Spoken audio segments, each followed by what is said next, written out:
Bismillahirrahmanirrahim. Assalamualaikum warahmatullahi wabarakatuh. Salam sehat untuk kita semua.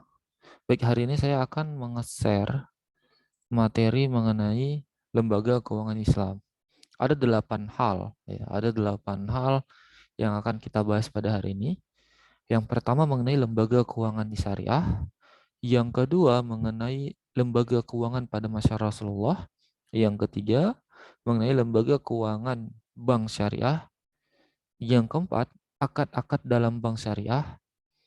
Yang mungkin bagian 4 ini saya akan menyebutkan nama saja, detailnya nanti pada video selanjutnya ya, pada materi bank syariah. Itu kita akan membahas detail mengenai akad-akad dalam bank syariah ini. Kemudian yang kelima ada lembaga keuangan bukan bank. Ya, kita paham banyak ya institusi-institusi keuangan dan jenisnya juga banyak. Yang keenam ada jual beli dalam Islam. Yang ketujuh bunga dan riba dalam tinjauan syariah. Yang kedelapan, perkembangan lembaga keuangan syariah di Indonesia. Oke, kita masuk materi yang pertama, ya, lembaga keuangan syariah. Kuncinya sama ya, dengan lembaga keuangan konvensional lainnya, operasionalnya juga hampir-hampir sama, aktivitasnya juga hampir-hampir sama. Yang membedakan adalah lembaga keuangan syariah ini berpegang pada prinsip-prinsip Islamiyah. Jadi ada konsep halal dan haram di situ, yang mana aktivitasnya berbasis pada hal-hal yang dihalalkan dan akan meninggalkan hal-hal yang diharamkan. Jadi itu basisnya. Jadi ada mungkin perbedaan, sama-sama mengelola keuangan, ya, sama-sama memberikan investasi, sama aktivitasnya, tapi mungkin metodenya yang akan berbeda karena tinjauannya adalah halal dan haram. Jadi itu mungkin yang pertama ya, terkait dengan lembaga keuangan syariah. Jadi basisnya sama, tetap sama-sama lembaga keuangan, ya. Kemudian bedanya adalah berpegang teguh pada prinsip-prinsip Islam, yaitu konsep halal dan konsep haram. Oke, selanjutnya prinsip dan konsep lembaga keuangan syariah. Ada keadilan, ada kemitraan, ada transparansi, ada universal. Keadilan, adil, ya, merupakan salah satu dasar agama yang diperintahkan oleh Allah Subhanahu wa taala, bahwasanya kita memang diperintahkan untuk adil. Muaranya sebenarnya pada hukum muamalah ya. Bagaimana kita bermuamalah atau berhubungan kepada manusia yang satu dengan manusia yang lainnya, dan bahkan kepada diri sendiri juga kita adil. Lawan dari adil itu ya adalah zalim. Ya, adil itu definisinya menempatkan segala sesuatu pada tempatnya. Asasnya adalah asas proporsionalitas. Jadi adil bukan berarti harus sama. Kemudian lawan katanya adalah zolim. Zolim itu menempatkan sesuatu pada bukan yang tempatnya. Oke, yang kedua adalah kemitraan. Jadi basisnya adalah harus saling menguntungkan satu dengan yang lainnya. Tidak yang satu menjamin keuntungan yang pasti, sementara yang satu lagi belum pasti keuntungannya. Jadi basis kemitraan di sini adalah sama-sama saling menguntungkan, dan bukan hanya itu, sama-sama juga dapat menanggung kerugian. Nah, jadi di situ juga akan ada konsep keadilan tadi. Jadi bukan hanya pada satu sisi saja yaitu untung, tapi juga pada sisi yang lain yaitu rugi. Yang ketiga itu transparansi. Nah, ini menjadi poin penting untuk memfasilitasi keadilan dan kemitraan. Jadi bagaimana nanti satu pihak meyakinkan pihak yang lain pada kondisi yang dialami. Contoh, kita muarakan kepada bank dan nasabah. Nasabah mengalami kerugian, maka bank juga seyogyanya kalau basisnya adalah kemitraan, maka harus mau menanggung kerugian itu. Namun bagaimana ya si bank tadi diyakinkan oleh nasabahnya bahwasanya sudah mengalami kerugian? Maka dasarnya adalah transparansi. Kemudian ada universal. Islam merupakan rahmatan lil alamin, penyelamat bagi seluruh alam semesta, bukan hanya bagi umat Islam saja, tapi berlaku kepada semua makhluk, baik itu manusia dan yang lain. Tapi tentu dalam aspek ekonomi, ya itu kan manusia dengan manusia, gitu ya. Manusia yang di sini dimaksudkan adalah dari manapun agamanya, ya suku dan bangsanya.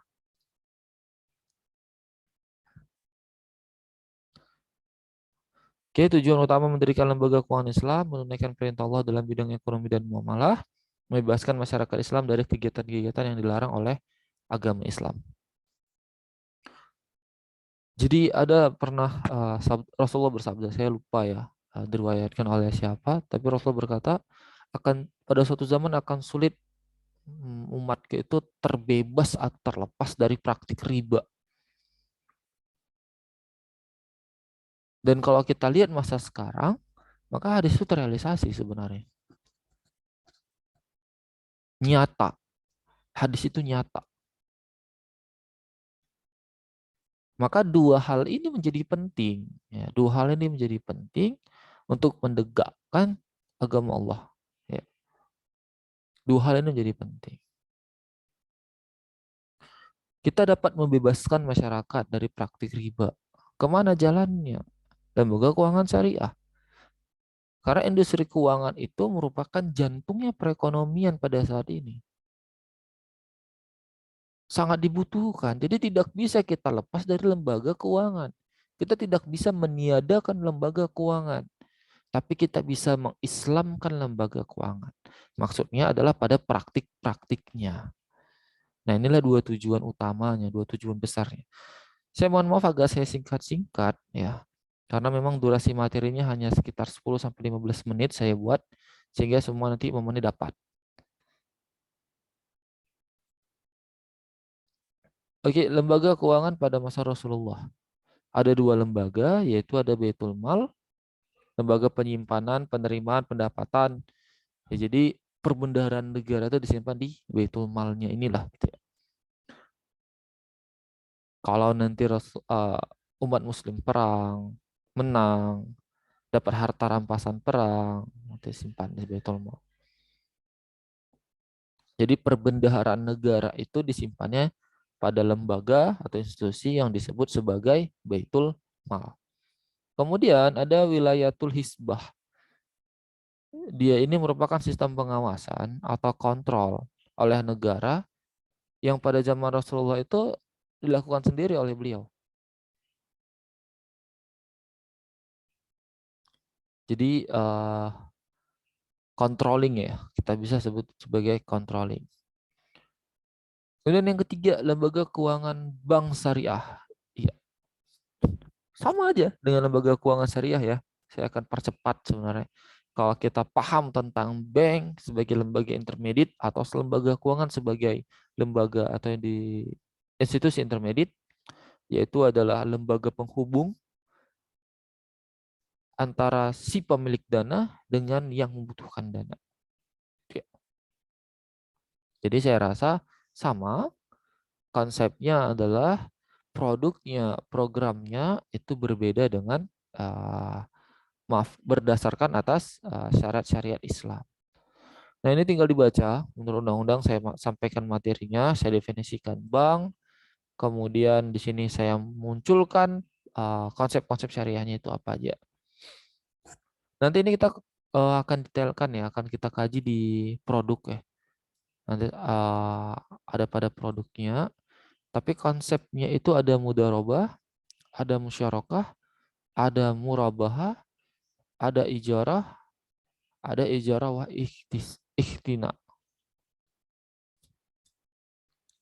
Oke, ini nama-nama akadnya, nama-nama konsepnya.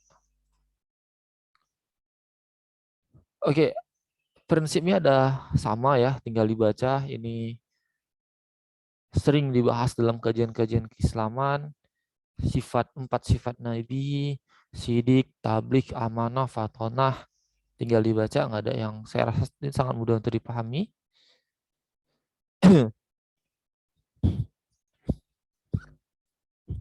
Ini tujuannya, saya katakan tadi saya garis bawahi. ini pengambilan riba. Dan banyak ya ayat-ayat mengenai pelarangan riba. Salah satunya Al-Baqarah 275. Allah menegakkan jual beli, membenarkan jual beli, dan memusnahkan riba dan melarang riba atau melarang riba ya. Dan banyak lagi hadis atau ayat tentang dosa riba atau larangan riba. Oke, kita masuk ke akad ya. Kita akan percepat masuk kepada akad. Akad-akad dalam bank syariah. Titipan atau simpanan itu ada al-wadiah, ada mudharabah, titipan murni, dan bagi hasil. Bagi hasilnya itu disebut mudharabah musyarakah. Akan saya detailkan produk-produk ini seperti janji saya pada video selanjutnya. Kemudian ada jual beli, ada murabaha, ada salam, ada istisna, ada ijarah. Ijarah ini sebenarnya lebih kepada apa ya? Sewa ya.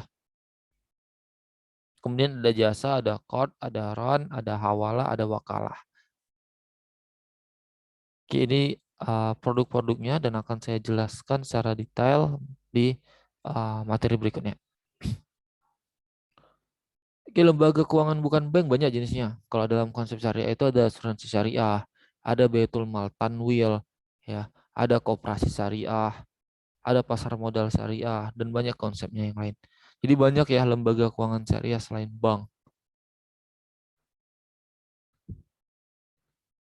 Oke, ini tinggal dibaca. Sama, ya sama bank, nggak beda jauh.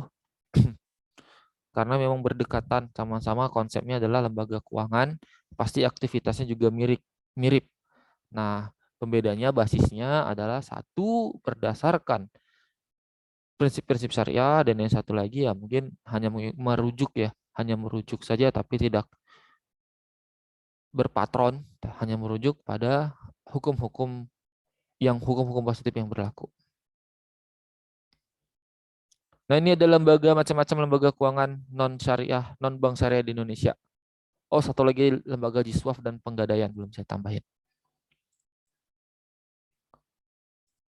Oke, kemudian ada prinsip-prinsip syariah dalam lembaga keuangan non bank syariah.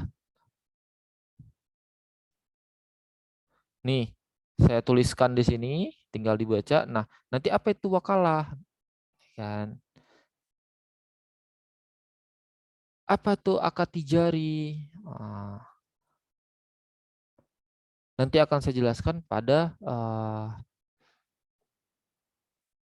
video berikutnya. Oke, kemudian nomor 6, jual beli dalam Islam.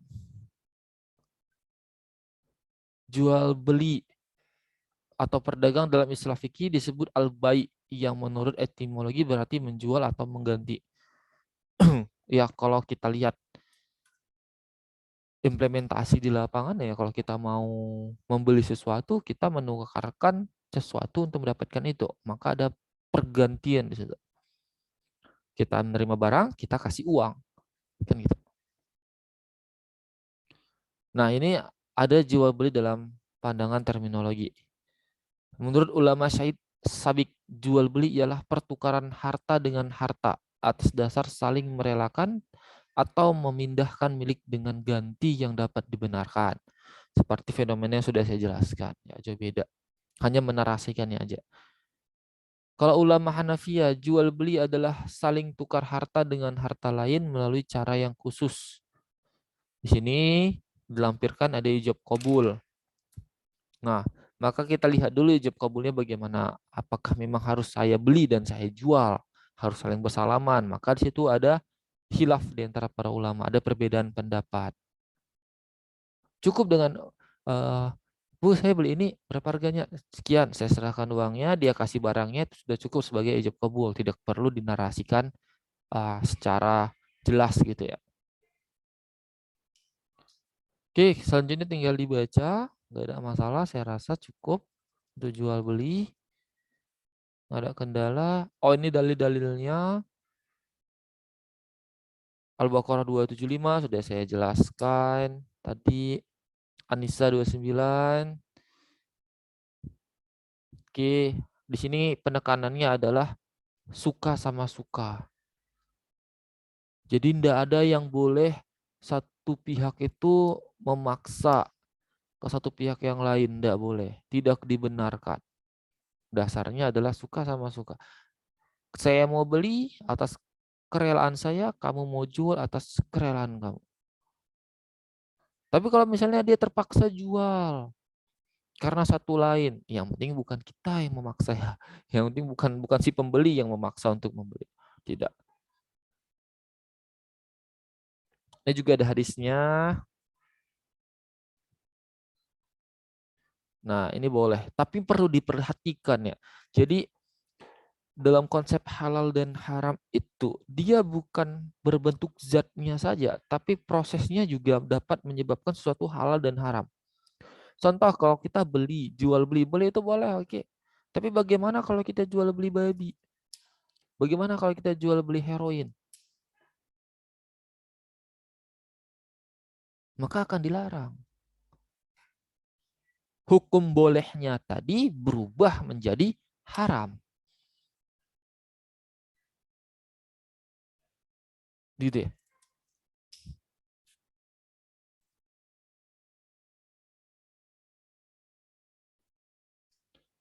Ini rukun dan syarat mentok sih, sudah baku, tinggal dibaca. Nah, tinggal hanya di sini sudah saya jelaskan. Ada ijab dan kabul. Nah, bagaimana kalau barangnya nggak ada? Nggak boleh. Contoh, biasanya ketumbuhan. Saya contoh. Saya petani petani rambutan. Rambutan saya ini belum masak, masih hijau. Berbuah memang, tapi masih hijau. Ada pemborong mau beli, saya beli deh rambutan kamu. Yang dibelinya kan rambutan yang merah nanti. Rambutan tadi belum merah, masih hijau. Maka belum boleh sebenarnya. Jadi contoh, oke, pohon rambutan ini buahnya saya hargai sekian ya.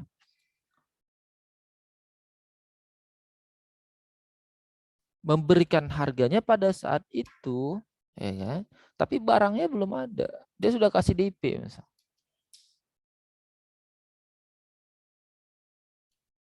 Enggak boleh.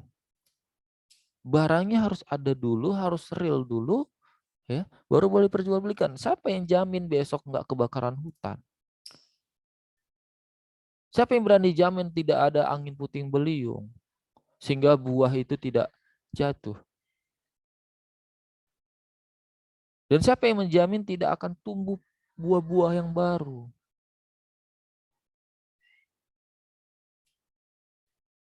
Terlalu banyak ruang ya, terlalu banyak titik kemungkinan-kemungkinan di situ, maka tidak dibenarkan.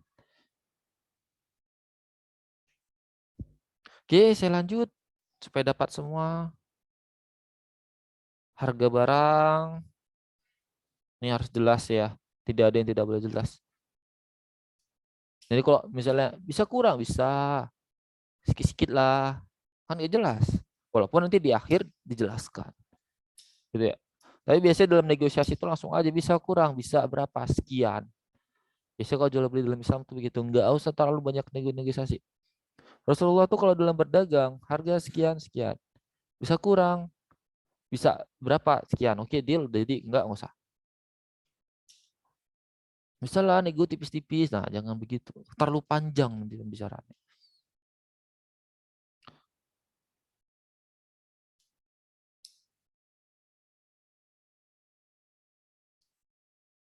Oke, macam-macam jual beli.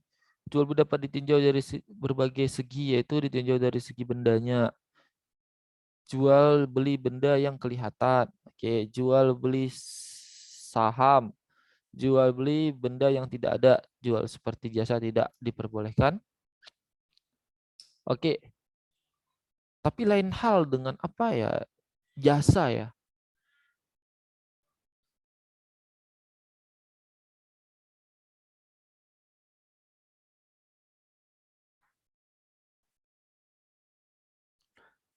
Kalau jasa itu kan dia memang tidak terlihat. Yang di sini dimaksudkan dari segi bendanya. Ya, dari segi bendanya. Jadi benda itu harus ada. Berarti Konsepnya adalah ini merupakan jual beli barang. Nah, kalau ini dari aku nih baru ke jasa, tinggal dibaca, nggak ada masalah.